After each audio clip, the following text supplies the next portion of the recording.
പാലക്കാട് പനയമ്പാടത്ത് ഉദ്യോഗസ്ഥ പരിശോധന ആരംഭിച്ചു. അപകടം നടന്നയിടത്തെ റോഡ് നിർമ്മാണത്തിൽ അപാകതയുണ്ടെന്ന് ഗതാഗത മന്ത്രി കെ.ബി. ഗണേഷ് കുമാർ 2 വർഷങ്ങൾക്ക് മുൻപ് തന്നെ ഇക്കാര്യത്തിൽ ദേശീയപാത അധികൃതർക്ക് പരാതി നൽകിയിരുന്നതാണെന്നും മന്ത്രി പറഞ്ഞു.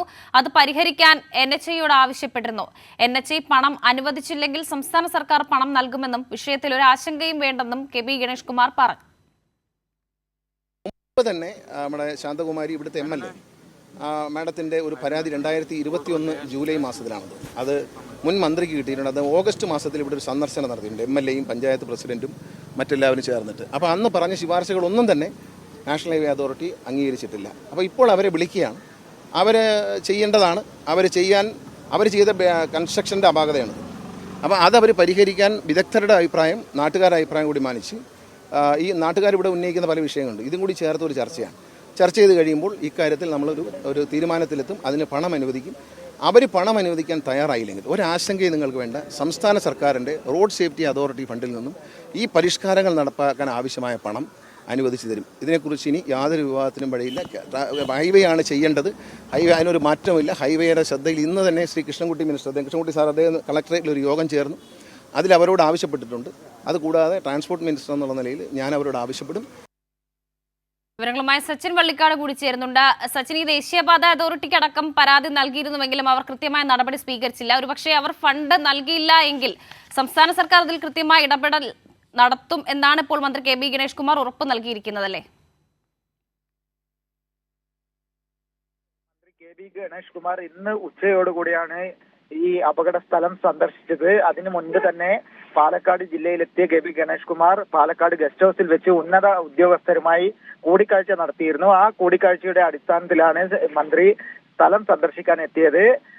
സ്ഥലം സന്ദർശിച്ച മന്ത്രി പ്രധാനപ്പെട്ട തീരുമാനങ്ങളെ കുറിച്ച് പറഞ്ഞിട്ടുണ്ട്. അതായത് നിലവിൽ അപകടം നടന്ന മേഖലയിൽ ഡിവൈഡർ അടക്കം സ്ഥാപിക്കാനുള്ള പ്രവർത്തനങ്ങൾ എത്രയും വേഗം കൈക്കൊള്ളാൻ വേണ്ടി ഉദ്യോഗസ്ഥർക്ക് നിർദ്ദേശം നൽകിയിട്ടുണ്ട്. അതുപോലെ തന്നെ ഈ പ്രദേശത്ത് അനധികൃതമായ പാർക്കിംഗ് ഉണ്ട്. ഓട്ടോ സ്റ്റാൻഡ് അടക്കമുള്ള പാർക്കിംഗ് ഒരു ക്രമമായ രീതിയിലല്ല നടക്കുന്നത്. അതിനാൽ തന്നെ ആ പാർക്കിംഗ് ഒക്കെ മാറ്റണം. അത് ജനങ്ങൾ പാർക്കിംഗ് മാറ്റുന്നതിനോട് സഹകരിക്കണം എന്ന കാര്യം മന്ത്രി ജനങ്ങളോട് പറഞ്ഞിട്ടുണ്ട്. അതുപോലെ തന്നെ ഈ മേഖലയിൽ ചില ദേശീയപാത നിർമ്മാണവുമായി ബന്ധപ്പെട്ടുകൊണ്ട് ക്രമക്കേടുകൾ, അശാസ്ത്രീയമായ ക്രമക്കേടുകൾ നടന്നിട്ടുണ്ട്. അതാണ് ഇത്തരത്തിൽ അപകടങ്ങൾ ദിവസം തോറും അപകടങ്ങൾ വർദ്ധിച്ചു വരുന്ന ഒരു സാഹചര്യം ഉണ്ടാക്കിയിട്ടുള്ളത്. അതിനാൽ തന്നെ അത് പരിഹരിക്കാൻ വേണ്ടിയിട്ടുള്ള നടപടികൾ കൈക്കൊള്ളാൻ വേണ്ടി ദേശീയപാത അതോറിറ്റിയെ സമീപിക്കും. ദേശീയപാത അതോറിറ്റി യാതൊരുവിധ അനുകൂല നിലപാട് സ്വീകരിച്ചില്ലെങ്കിൽ സംസ്ഥാന സർക്കാർ തന്നെ ഏറ്റെടുത്ത് നടപ്പാക്കുമെന്ന് മന്ത്രി പറഞ്ഞു. അത് പ്രധാനപ്പെട്ട ഒരു കാര്യം പറഞ്ഞത് 2022 തന്നെ സ്ഥലം MLA ആയിട്ടുള്ള കോങ്ങാട് MLA കെ ശാന്തകുമാരി ഈ ദേശീയപാത അതോറിറ്റിയെ ചില വിഷയങ്ങൾ, ദേശീയപാത നിർമ്മാണവുമായി ബന്ധപ്പെട്ടുകൊണ്ടുള്ള ചില വിഷയങ്ങൾ ഉന്നയിച്ചുകൊണ്ടുള്ള പരാതികൾ സമർപ്പിച്ചിരുന്നു. എന്നാൽ ദേശീയപാത അതോറിറ്റിയുടെ ഭാഗത്തു നിന്നോ കേന്ദ്ര സർക്കാരിന്റെ ഭാഗത്തു നിന്നോ സംസ്ഥാനത്തിന് വേണ്ടി യാതൊരുവിധ സഹകരണങ്ങളും ഉണ്ടായിട്ടില്ല. ഈ പ്രശ്നങ്ങളൊന്നും പരിഹരിക്കാൻ വേണ്ട യാതൊരുവിധ പരിഹാര നടപടികളും നാഷണൽ ഹൈവേ അതോറിറ്റിയുടെ ഭാഗത്തു നിന്നുണ്ടായിട്ടില്ല.